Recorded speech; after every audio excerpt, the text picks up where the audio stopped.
Hello दोस्तों, स्वागत है आपका हमारे इस चैनल पे। दोस्तों, आज की वीडियो में हम चर्चा करने वाले हैं नेपाल के ऊपर।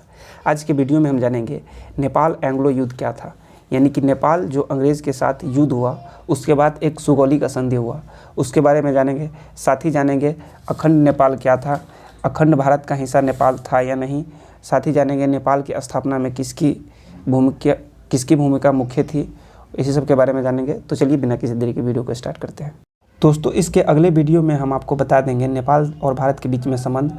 साथ ही बता देंगे कि नेपाल में जाने पर इंडियन वाहन पे एक भंसार कटाना पड़ता है, जिससे कस्टम टैक्स कहा जाता है नेपाल में, वो क्या है। भारत नेपाल के बीच के संबंध के बारे में बता देंगे।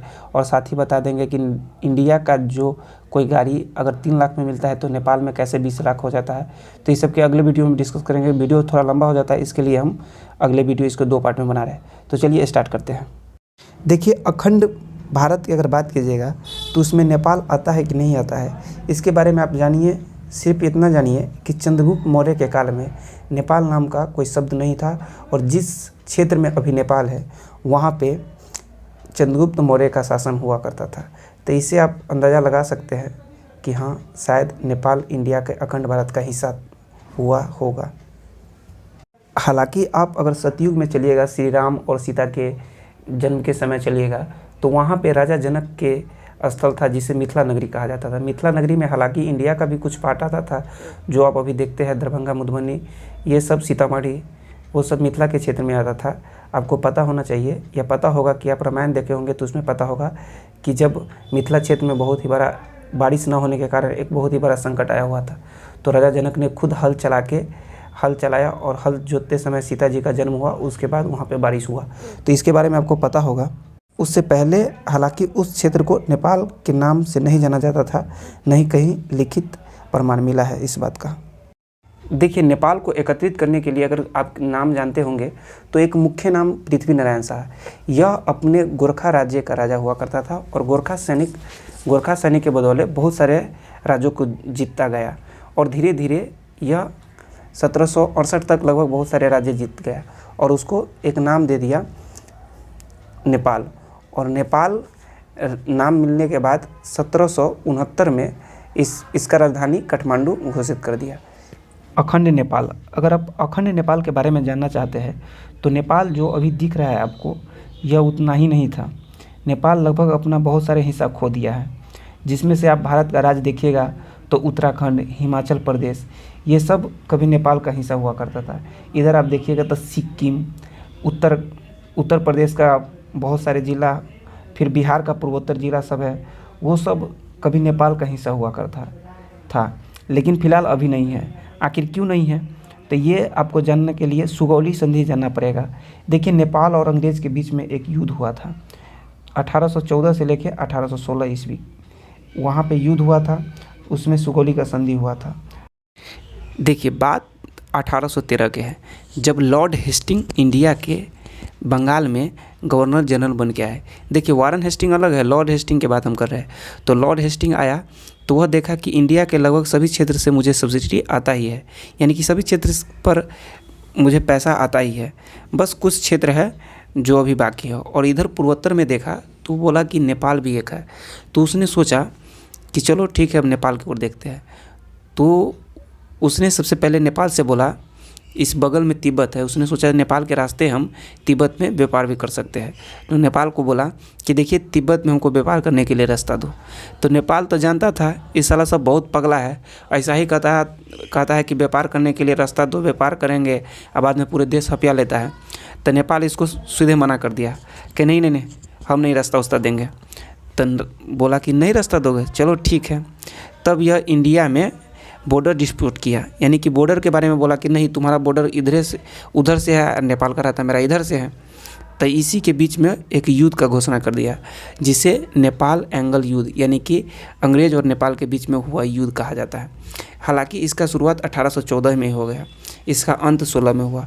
1814 में जब युद्ध का शुरुआत हुआ तो अंग्रेजवन सब के तो सैनिक सब उतना अति था नहीं, वो सब पहाड़ी क्षेत्र में, तराई के क्षेत्र सब में तो लड़ नहीं पाता था ठीक से। इतना मार रहा था गोरखा पुलिस सब, नेपाल के जो सैनिक था वो मारता कम, दौड़ाता था ज़्यादा, भूत छोड़ा दिया था। हालांकि बाद में इस सब के अंग्रेज़ सब के पास बहुत सारे वेपन हथियार सब बहुत सब था। तो हथियार के बदौलत अंततः जीत गया और 1816 में एक संधि हुई। भारत के बिहार राज्य का एक चंपारण जिला है जिसमें एक जगह का नाम है सुगौली। सुगौली में ही यह संधि हुआ, इसीलिए इसे सुगौली का संधि कहा जाता है। अब सुगौली के संधि के बाद नेपाल को ऐसा बात मानना पड़ा कि समझिए नेपाल भले ही गुलाम ना बना, लेकिन समझिए पूरे घुटना टेक दिया। कहते हैं ना कि तुमको मारेंगे नहीं, ऐसा हाल करेंगे कि ज़िंदगी भर तड़पोगे। कुछ ऐसा ही हाल हुआ नेपाल के साथ।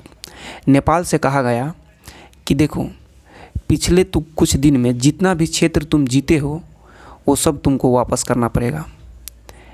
नेपाल को वो भी बात मानना पड़ा और इंडिया के हिमाचल प्रदेश, उत्तराखंड, ये सब प्रदेश उसको वापस करना पड़ा।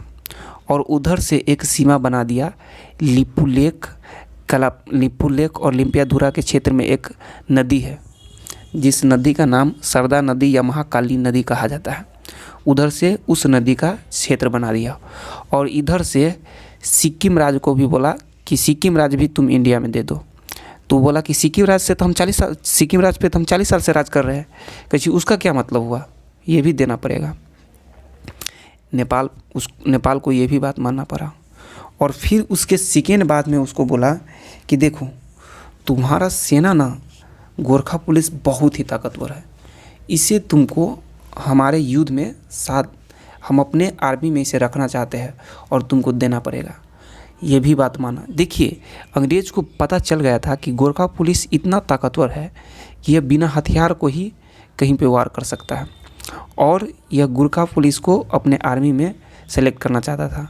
और उसका बहुत ही अच्छा नतीजा भी आया। द्वितीय विश्व युद्ध हुआ तो बहुत ही अच्छा, मतलब समझिए गोरखा पुलिस के बदौलत ही हिटलर को पानी पानी कर दिया। देखिए, गोरखा पुलिस की ताकत और आप ईमानदारी पर आप शक नहीं कर सकते हैं। तभी तो हमारे भारत के सेना प्रमुख मानेकशॉ ने कहा था कि अगर कोई आदमी कहता है कि मुझे मौत से डर नहीं लगता है तो वो झूठ बोल रहा है या तो वो कोई गोरखा पुलिस होगा।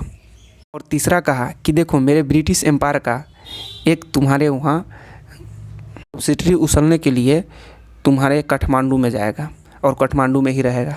ये भी नेपाल को मानना पड़ेगा। नेपाली भाई, आप हमको एक बात बता दीजिए, ये बात वास्तव में बहुत ही गर्व का बात है कि नेपाल कभी भी किसी देश का गुलाम नहीं हुआ। हम भी गर्व करते हैं कि हमारे पड़ोसी देश कभी भी किसी का गुलाम नहीं हुआ। लेकिन एक तो बात सही है कि गुलाम तो नहीं हुआ, लेकिन पूरी तरह से आपको तोड़ दिया। और उसी समय से आज तक ब्रिटेन वाले गोरखा पुलिस को अपने आर्मी में शामिल किए हैं और हमेशा हर साल गोरखा पुलिस को अपने रेजिमेंट में शामिल करते रहते हैं। और ये गोरखा पुलिस सिर्फ ब्रिटेन के पास ही नहीं है, नेपाल के पास तो है ही है, हमारे इंडिया में भी है। हमारे इंडिया में तो और भी 7 से अधिक रेजिमेंट है गोरखा पुलिस के ही। और अभी हाल ही में महिला बटालियन का भी गोरखा पुलिस ब्रिटेन ने किया है, अपने आर्मी में शामिल किया है। ये सब तो हो गया जीतल क्षेत्र। और उसके बाद कहा कि चलो ठीक है, अब जीतल क्षेत्र सब तो दे दिया, अब कुछ अपना में से दे दो। तब उत्तर प्रदेश के जो पूर्वी ज़िला आप देखते हैं, बिहार के जो पूर्वी ज़िला देखते हैं, वो सब नेपाल के क्षेत्र था और भारत में मिला दिया गया, वो भी उसे देना पड़ा। एक्चुअली आप देखिएगा, अगर मेरे घर के बारे में आप लोकेशन जानना चाहिएगा तो बिहार के सीतामढ़ी ज़िला के परिहार क्षेत्र से है हम। तो आप देखिएगा, ये जो सीतामढ़ी ज़िला है, आप और देखिएगा दरभंगा, मधुबनी, ये सब शिवहर, ये कभी नेपाल का हिस्सा ही हुआ करता था। लेकिन सुगौली की संधि के बाद ये इंडिया का हिस्सा हो गया। उसके बाद बोला कि तुम कभी भी मेरे खिलाफ़ मत आना, मेरे युद्ध, अगर इंडिया में कभी मेरे खिलाफ़ युद्ध हुआ तो तुम मेरे साथ देना। और उसने वास्तव में साथ भी दिया। 1857 के जब क्रांति हुआ तो उसमें नेपाल के गोरखा सैनिक भी उसको साथ दिया था। अगर पहले का आप नेपाल का क्षेत्रफल अगर मालूम कीजिएगा तो लगभग 2.5 लाख किलोमीटर स्क्वायर था, लेकिन अभी फ़िलहाल 1,47,181 किलोमीटर स्क्वायर ही बचा हुआ है। कभी कभी मैं सोचता था कि नेपाल आखिर क्यों किसी भी देश का गुलाम नहीं हुआ।